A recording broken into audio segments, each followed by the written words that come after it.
Hello po, magandang umaga po. God bless po.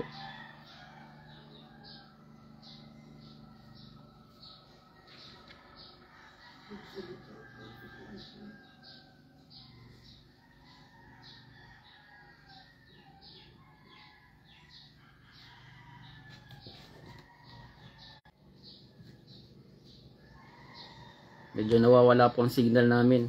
Pasensya na po.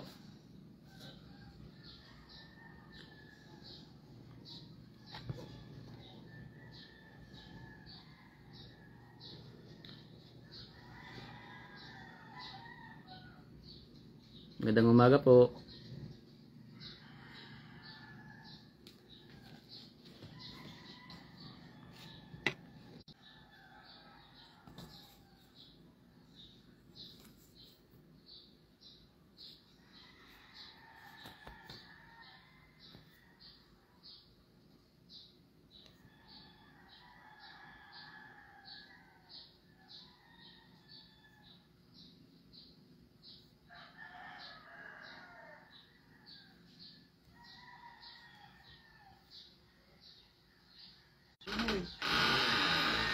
Patay na.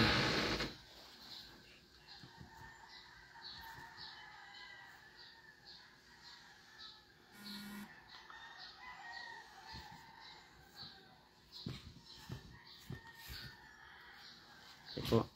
Isang mapagpalang umaga po sa bawat isa. Purihin po ang Panginoon. Salamat sa Panginoon sa oras na ito.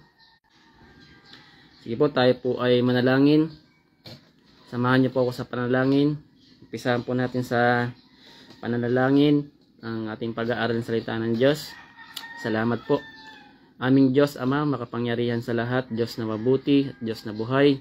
Salamat po Panginoon sa oras na ito na pinagkalab niyo po sa bawat isa na kayo Panginoon ang aming pararangalan, niluwalhatiin, dadakilain, ay sumagana sa amin, ay pangunahan niyo kami Panginoon ang inyong salita na aming maririnig ay nagmumula sa inyo at pagbibigay ito sa amin ng kalakasan, paglago sa pananampalataya, magamit sa mga gawain Panginoon. Patuloy niyo kaming tulungan o Diyos na magtagumpay sa aming mga buhay pananampalataya, Panginoon. Panginoon, bawat isa na narito sa live na to, Panginoon, ay humihiling kami para sa gawain niyo, Panginoon. Salamat po, Ama, sa umagang ito. Tinataas namin, Panginoon, ang buhay ng bawat isa, O Diyos. Tinataas po namin, Panginoon, ang gawain ito, Panginoon. Pinupuri namin kayo, sinasamba, Panginoon, tinadakila. Nasalamatan namin kayo. Ito po aming sama-samang panalangin sa tanging pangalan ng Panginoong Hesus. Amen. Purihin po ang Panginoon. Ngayon po ay samahan niyo po ako sa pagbabasa sa Juan 10 verse 1 hanggang 6. Ulitin ko po, Juan 10 verse 1 hanggang 6. Sabi po dito, babasahin ko po, ay siyang pastol ng mga tupa. Pinapapasok siya ng bantay at pinapakinggan ng mga tupa ang kanyang tinig. Tinatawag niya ang kanyang mga tupa sa kani-kanilang pangalan at inilalabas sa kulungan. Kapag nailabas na, siya ay nangunguna sa kanila at sumusunod naman ang mga ito sabihin. Purihin ng Panginoon. Isang biyaya sa atin ng Diyos na tayo ay nakakakilala sa Panginoon. Amen? At bago natin makilala ang Diyos, una,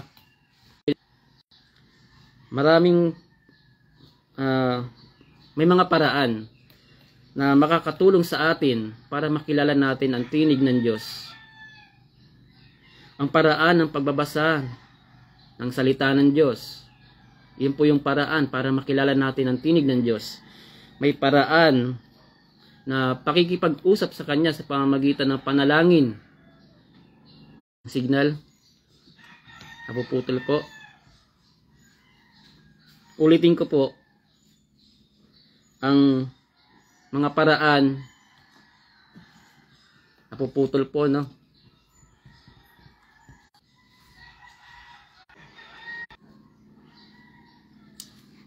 Yan po. Okay po. Pasensya na po sa signal. Napuputol po kasi tayo. Ulitin ko po, sabi dito, may mga paraan para makilala natin ang tinig ng Diyos. Merong sinasabi dito, makakatulong sa atin para makilala natin ang Diyos. Una, yung paraan ng pagbabasa ng Kanyang salita. Kailangan natin magbasa ng salita ng Diyos. At ang pangalawa, yung paraan ng pakikipag-usap sa Kanya. Pag tayo kumakausap sa Kanya, dapat maririnig,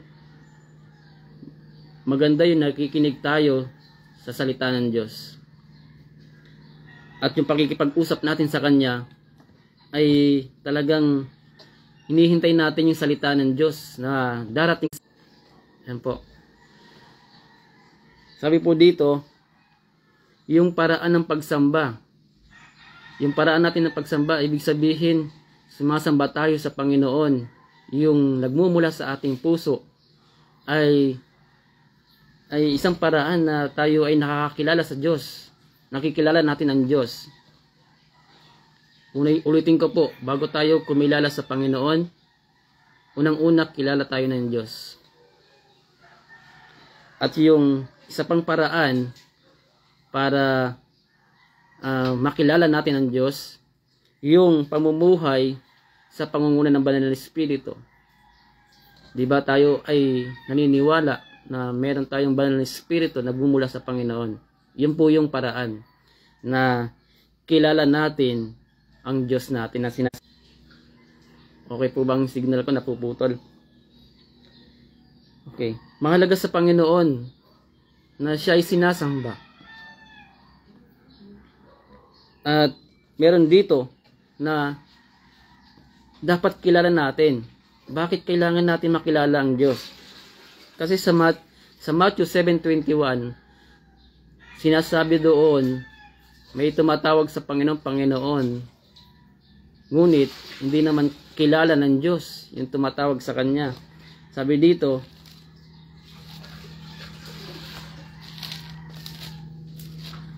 sa Matthew 7:21, ito, kabisado na natin ito, marami itong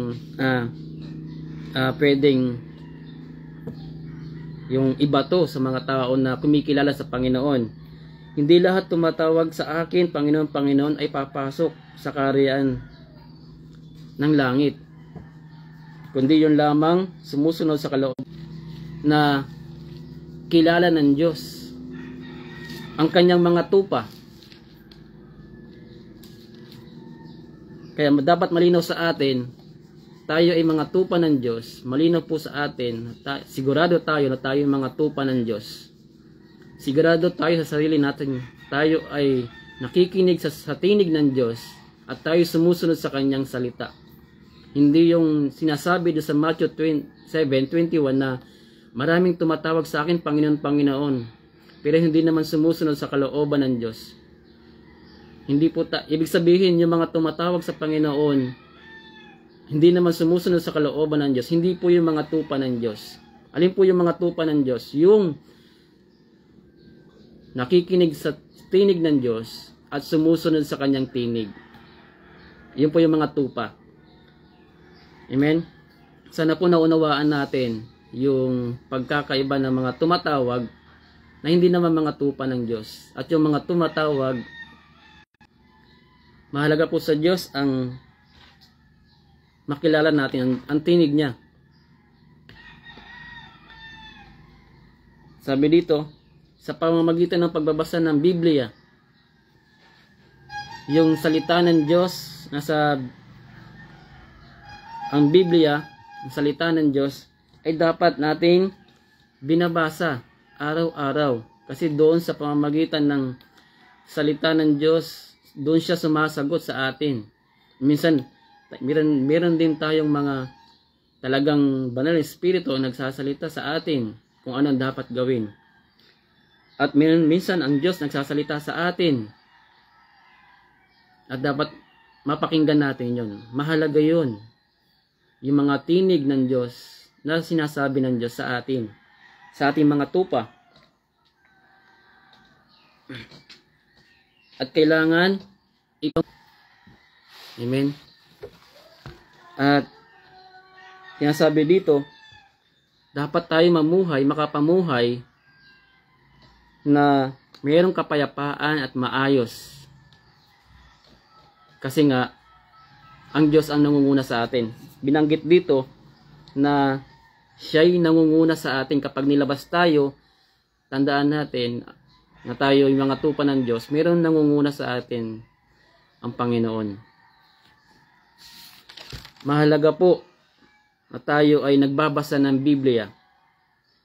Bakit? Dahil dito tayo natututo. Dito tayo lumalakas. Dito tayo lumalago sa pananampalataya. At dito tayo nakakapagpalago ng ating pananampalataya. At yung salita, amen. Kapag tayo nag-aaral ng salita ng Diyos, naluluwalhati ang Diyos sa buhay natin. Tandaan po natin, kapag tayo ay ginagamit sa gawain ng Panginoon, naluluwalhati ang Diyos. Tandaan po natin, tayo mga lingkod ng Diyos, tayo mga tupa ng Diyos, hinahalin tulad tayo ng Diyos na mga tupa sa pamagitan ng pagsunod sa Kanya. Amen? Kasi ang mga tupa ay masunurin sa katinig ng Kanyang pastol. At alam po natin kung sino ang ating pastol. Ang pagbabasa ng Biblia, meron tayong ginagawa. Okay? Minimemorize natin, minimeditate natin ang salita ng Diyos, ina-apply natin ang salita ng Diyos, at share natin yung salita ng Diyos. Meron tayong 4 na bagay na ang salita ng Diyos na dapat nating gawin. May mga bagay na may mga tao, may iba na ayaw magbasa ng Biblia, may mga dahilan sila. Ano ba yung mga dahilan kung bakit hindi sila nakakapagbasa ng Biblia? Ang iniisip ng iba, hindi mahalaga ang salita ng Diyos. Amen? Hindi ganun ang iniisip nila. Hindi naman mahalaga yung mga pag-aaral ng salita ng Diyos. Kaya hindi sila nagbabasa ng Biblia. Pangatlo, wala silang panahon sa pagbabasa ng Biblia. Kaya ang dahilan nila ay hindi sila magbabasa ng Biblia. Busy sila sa mga bagay na pangsarili, pangmundong gawain. Kaya ang Biblia hindi nila binabasa. Tayo mga anak ng Diyos, tayo mga tupa ng Diyos, tayo naglilingkod, mananampalataya, importante na ang tinig ng Diyos ay marinig na. Hindi naman natin nakikita ang Diyos sa physical nating mga mata. Pero sigurado tayo na ang Diyos ay nakikita tayo sa ating mga buhay dito sa mundo. Nakikinig ang Diyos sa ating mga panalangin. Kapag ang panalangin natin ay nagmumula sa ating puso, naniniwala po tayo na ang Diyos ay dumidinig sa mga panalangin natin. Isaiah 41.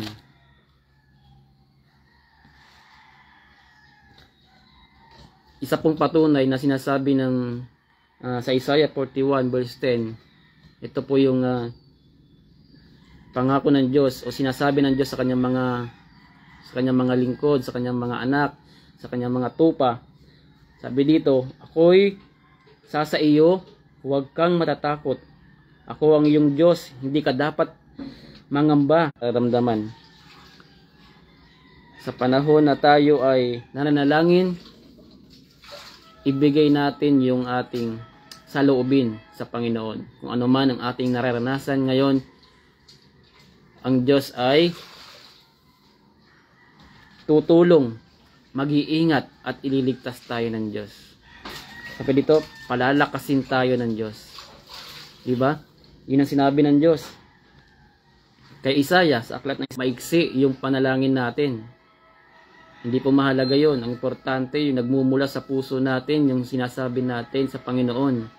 Dahil anumang mangyari na sa buhay natin, naniniwala tayo ang Diyos ay mayroong kapahintulutan sa lahat ng bagay. Ang Diyos ang kumikilos sa kanyang mga anak. At hindi tayo matatakot kasi kasama natin ang Diyos. Hindi tayo matatakot kasi pinapangunahan tayo ng Diyos dahil tayo sa atin. Dapat nating tandaan, huwag tayong matakot kasi pinapangunahan tayo ng Diyos. Ano man ang ating sitwasyon, mahalaga sa Panginoon, magtiwala tayo sa Kanya. Magtiwala tayo sa ating tagapanguna. Magtiwala tayo sa ating pastol. Amen? Hindi tayo dadalhin ng Diyos sa kapahamakan. Hindi tayo dadalhin ng Diyos sa panganib. Sasabihin ko po dito, sabi dito, ang bahagi ng ating panalangin, nagpupuri tayo sa Panginoon. Humihingi tayo ng tawad sa Panginoon. Nagpapasalamat tayo sa Panginoon. Sa ating panalangin, hinihiling natin ang ating pangangailangan. Pero, bago pa hilingin natin sa Panginoon, alam na ng Diyos ang ating mga kailangan. Sa Matthew 6 verse 8. Sabi ito sa Matthew 6 verse 8, huwag ninyo silang tularan, alam na ng inyong Ama na nasa langit ang inyong kailangan bago pa ninyo hilingin sa Kanya. Amen?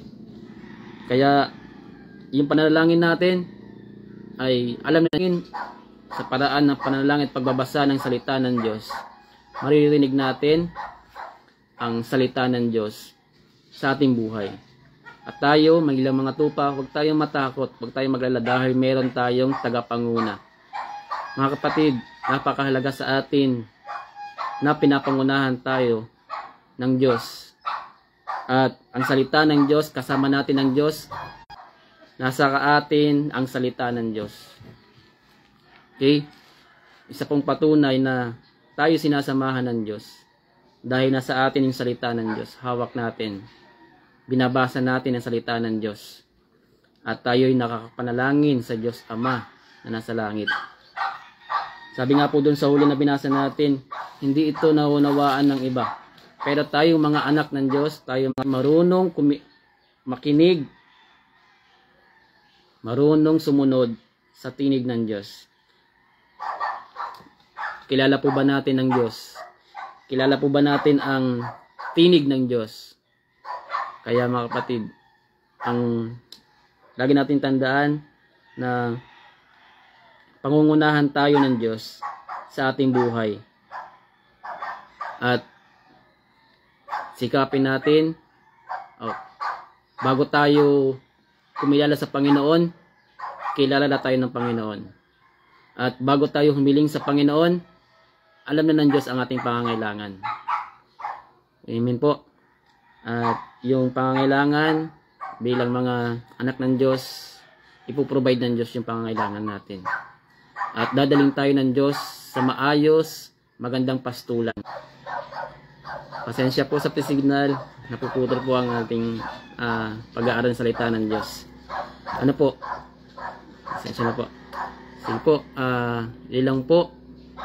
Tayo po ay manalangin para sa ating pag-aaral ng salita ng Diyos. Pagtatapos sa ating pag-aaral, purihin po pa kayo, Panginoon. Hallelujah. Tayo po ay manalangin. Aming Diyos, makapangyarihan sa lahat. Maraming salamat po, Panginoon, sa umagang ito na binigay niyo po na pagkakataon makapag-aral ng iyong salita. Salamat po sa bagong araw na pinagkaloob niyo po. Salamat po sa bagong kalakasan, bagong buhay pinagkaloob niyo po sa araw na ito. Alam po namin na bawat araw ay mayroong maganda kayong layunin, Panginoon. They are new every morning, Panginoon. Bawat araw ay iba-iba po, Panginoon.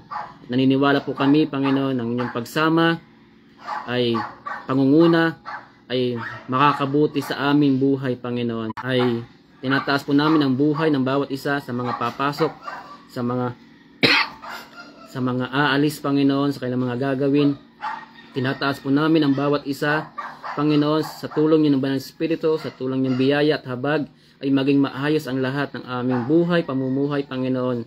At higit sa lahat sa paglilingkod namin sa inyo, Panginoon, ay maging maayos at matuwid kami sa inyong harapan, Panginoon. Humihiling kami ng kapatawaran, Panginoon, sa aming mga nagawang kasalanan, sa isip, sa salita at sa gawa. Panginoon, humihiling kami ng inyong patnubay ngayong araw, maging maayos at matagumpay ang aming mga nais, Panginoon. Bigyan nyo kami ng maayos ng pangatawan pisikal. Panginoon, iligtas nyo kami sa lahat ng masasama, Panginoon. At bago pa namin hilingin, Panginoon, dalangin po namin ay ang patnubay ng Banal na Espiritu, O Diyos, at pagtatagumpay niyo po sa aming buhay, paglilingkod, O Diyos. Napakabuti niyo po, Panginoon, pagpalain niyo po, Panginoon, hinihiling po namin, karanasan ng pagpapala ng itong Bible, pag-aaral ng salita ng Diyos, Panginoon, ay magpatuloy at marami pang tao makakilala sa inyo, Panginoon. Salamat po, Ama. Pinupuri namin kayo. Kayo po ang aming sasambahin, Panginoon. Kayo ang aming papakinggan sa aming mga buhay, Panginoon.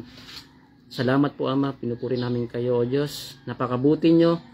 Kayo ang Diyos, Diyos na manlilikha, Diyos na hindi nagtatapos. Kayo ang Diyos, Panginoon, ang aming sinasamba at niluwalhati, Panginoon. Salamat po, Panginoon, sa mapagpalang biyaya ng inyong salita ng aming pinag-aralan, Panginoon.